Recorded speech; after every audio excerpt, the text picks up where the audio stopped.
সাধারণ শিক্ষার্থীদের চলমান কোটা সংস্কার আন্দোলন নিয়ে শিক্ষার্থীদের হল ছাড়ার নির্দেশনা নিয়ে সন্ধ্যার পর ঢাকা বিশ্ববিদ্যালয় প্রশাসন যা নির্দেশনা দেবে তাই করা হবে বলে জানিয়েছেন র্যাবের মুখপাত্র লেফটেন্যান্ট কর্নেল মুনিম ফেরদৌস।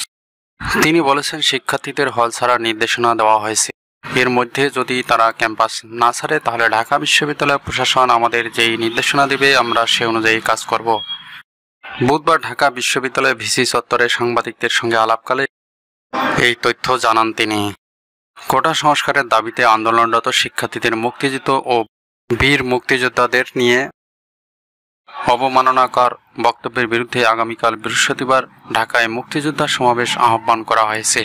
এদিন বিকাল ৩টায় বায়তুল মোকাররম জাতীয় মসজিদের দক্ষিণ গেটে এই সমাবেশ অনুষ্ঠিত হবে। বুধবার দুপুরে জাতীয় প্রেস ক্লাবে এক সংবাদ সম্মেলনে মুক্তিযুদ্ধ বিষয়ক মন্ত্রী আকমা মোজাম্মেল হক এই ঘোষণা দেন।